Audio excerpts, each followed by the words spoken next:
The improved version of Vauxhall's Combo Electric panel van offers greater range and a bit more visual identity.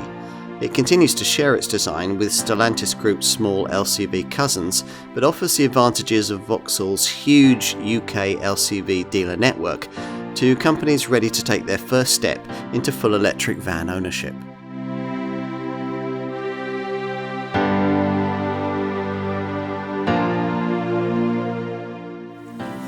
The improved version of Vauxhall's Combo Electric panel van offers businesses a small EV that should add up on the balance sheet.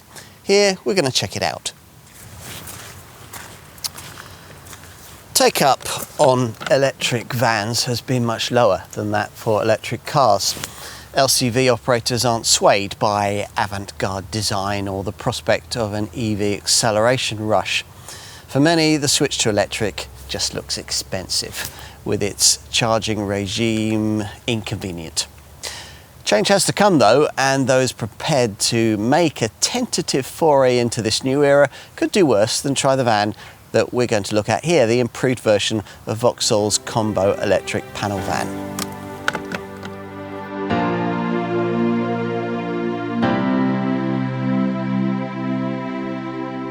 Of course, a Combo Electric isn't any different to drive than its e-partner, e-Berlingo or e-Doblo Stellantis Group EV cousins, or indeed the Toyota ProAce City Electric, which also shares this model's basic design and drivetrain.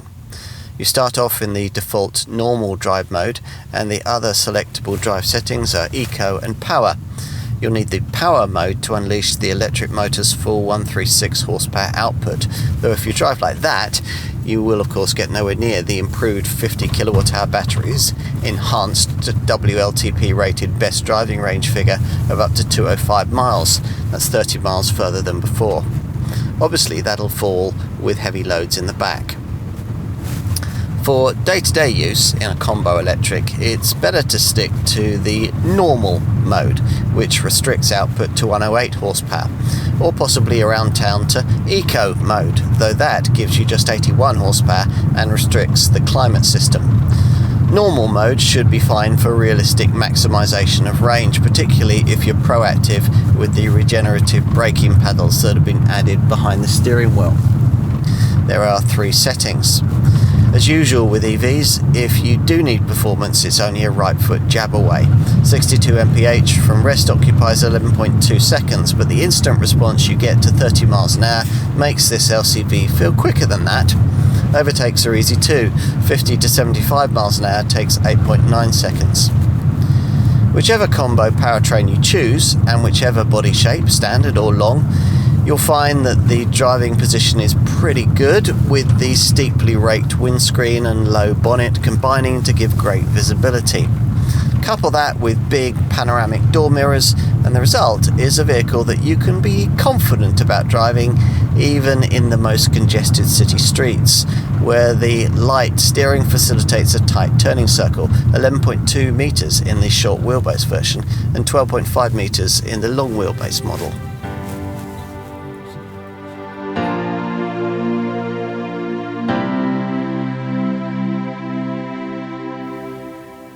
The change in front-end look here is distinct enough to suggest this to be a new generation combo, though actually under the skin the fundamentals haven't changed very much, and the practical loading stats, well, they haven't changed at all.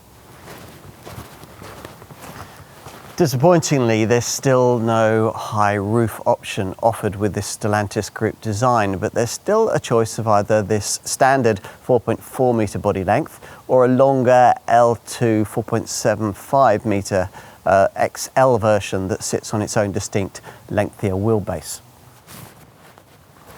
As we said, the main changes are here at the front, where this new visor grille is much the same as has been added to all Vauxhall's passenger cars, featuring a smooth panel that runs the width of the front end with the latest company badge in its centre. Optionally flanking it are the brand's adaptive IntelliLux LED matrix headlights, which incorporate 14 LED elements. At the rear, as usual with an LCV, the lighting design is vertical and linear to maximise the opening aperture of doors that feature integrated hidden hinges designed to provide greater security against theft. As you can see, Vauxhall's very proud of this model's British build origins. Get behind the wheel, and if you stretched above base trim and got yourself a model like this one, you'll find a much fresher feeling inside this updated model, with a dashboard redesign that has allowed for the installation of 2 new screens. First, there's this 10-inch digital instrument cluster. Pressing the end of the right-hand column stalk brings up trip data on the screen's right side. And there's been a big step forward with infotainment, with the installation of this larger 10-inch central screen for Pro models. This central monitor uses a Qualcomm Snapdragon cockpit platform that integrates AI for the first time, though it's weird that it fires up with pictures of a Mokka-E SUV and an old 80s Vauxhall Nova Super Mini. Navigation, wireless Apple CarPlay, Android Auto and Hey Vauxhall voice controller all included. This monitor displays using the usual widget home screen format, or you can select an application drawer section with the usual rows of little icons. You can even play games on it.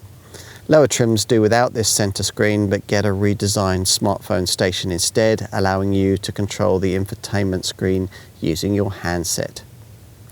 As before, the cabin's practical, with a large glove box just above a shallow ledge that sits above an open lower storage area. There's also an overhead shelf, a long shadow lidded box ahead of the instrument binnacle, and a recessed area behind the central screen. You get a cup holder at either end of the dash top, decent door bins, ticket clips in the sun visors, and a deep recessed area at the base of the centre stack with USB-A and USB-C ports nearby. As expected, it's all very car-like, as this design needs to be, given that it's also used to create a passenger MPV, the Combo Life. Ahead of you there's a steering wheel that adjusts for both reach and rake, and you sit very comfortably with height and lumbar adjustment, as well as a built-in armrest.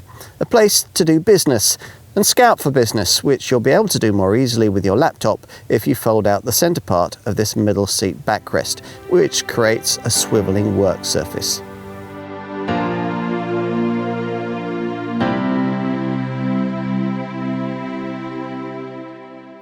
Prices start from around £27,000, excluding VAT and after-grant deduction, which is significantly less than the pre-facelift model. Now, the Combo is available in 2 trim levels. The first is Prime, or as in this case, Pro, and with electric and diesel powertrains, with the latter offering a choice of manual and automatic transmission. Both versions of the Combo are available in 2 lengths, with a choice of 2 or 3 front seats. The Combo is additionally offered as a 5-seat crew cab. As for rivals, well, obviously the other Stellantis Group designed versions of this design are priced similarly, so you'll want to check out comparable deals on the Peugeot Partner, the Citroën Berlingo, the Fiat Doblo and the Toyota Proace City.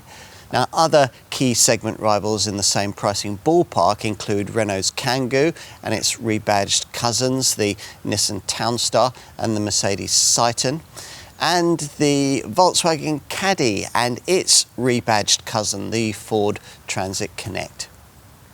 If it's this Combo that you want, if you buy in at the base Prime trim level, you'll get the basics included as standard and a bit more.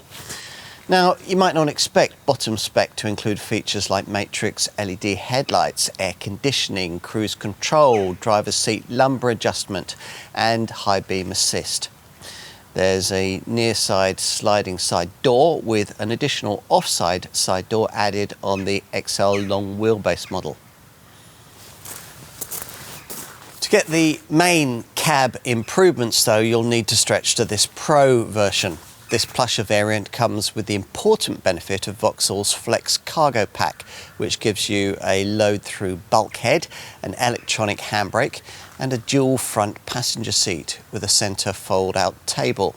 At Pro level, you also get this updated model's smarter 10-inch digital instrument cluster and the smart 10-inch centre screen with its Qualcomm Snapdragon cockpit platform, the AI platform, along with natural voice recognition, 4G connectivity and Apple CarPlay, Android Auto wireless smartphone mirroring.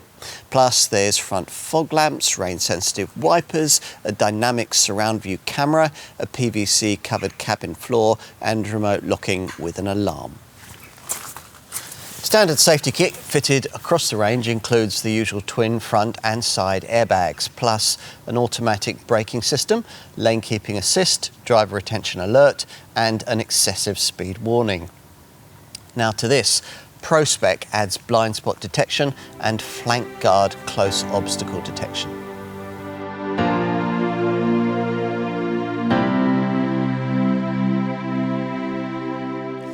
Let's take a look in the cargo area. The twin rear doors open wide and you can extend them out further by releasing these little yellow stays. Now for potential combo buyers, the practical facts make compulsive reading. No other rival can better this Vauxhall's maximum potential carriage capacity, and you'll also do well to better this contender when it comes to wheelbase length, potential payload, rear axle load, maximum load length or maximum load height. Short wheelbase, long wheelbase and crew van body styles are available. There's no capacity downside in opting for this EV version. There's a single sliding side door with the short wheelbase version, 2 on the long wheelbase model. Now this little LCV's load volume is up to 3.3 cubic metres in this short wheelbase form. And even here, there's easily enough room to slide in the Euro pallet you'd expect from the back. In this case, we've got the useful load through hatch, which increases capacity to 3.8 cubic metres. For the XL long wheelbase version, the capacity figure is 3.9 cubic metres without the hatch, extendable to up to 4.4 cubic metres with the load through hatch in use. Across the range, there's up to 1,196 millimetres of load area height and up to 1,229 millimetres between the wheel arches. Load length with the short wheelbase version is up to 1,527 millimetres or up to 1,817 millimetres with the load through hatch in use. For the long wheelbase version, the respective load length figures are 1,875 millimetres and 2,167 millimetres. The crew cab version can take up to 4 cubic metres of capacity with the second row bench folded. Payloads for the Combo Electric are rated at between 642 and 781 kilograms. As for practicalities, well, there's a bright light in the top right corner at the back, a 12-volt socket on the right and 6 silver floor tie-downs with 2 more here on the bulkhead. The wheel arches aren't as intrusive to the load area as with some other small vans, but you'll still want to get them covered to prevent scratches and scrapes. With this electric version, as usual with an EV van, there's nowhere for the charging leads bag to go.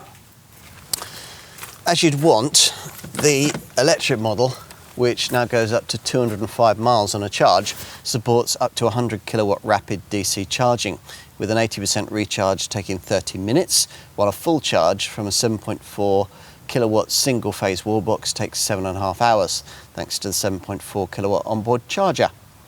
Customers with access to 3-phase power can specify an optional 11 kilowatt onboard charger that will charge the Combo Electric in 5 hours when using a wall box that also supports this faster AC home charging solution.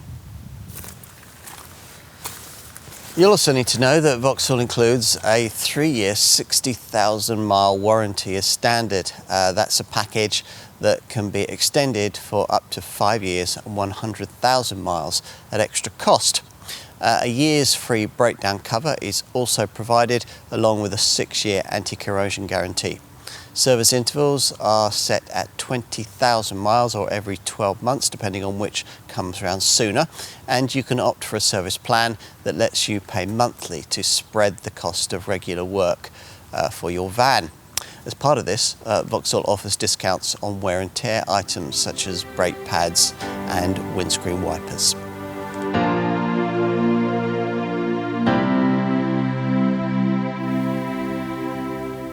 Pretty much everything you need from a small electric van is here, provided you can afford the plump asking price and you find the 205-mile driving range sufficient. Low capacity is of a practical size and uncompromised by the EV drivetrain. Servicing looks affordable and the charging stats are well up to scratch. Obviously, if you were offered a better deal on the near identical Peugeot, Citroën, Fiat or Toyota versions of this design, you'd take it. But Vauxhall retains its market share by keeping prices competitive, so that probably won't happen. Which means it's likely that many fleets might start their EV journey with a combo electric. A whole new world awaits.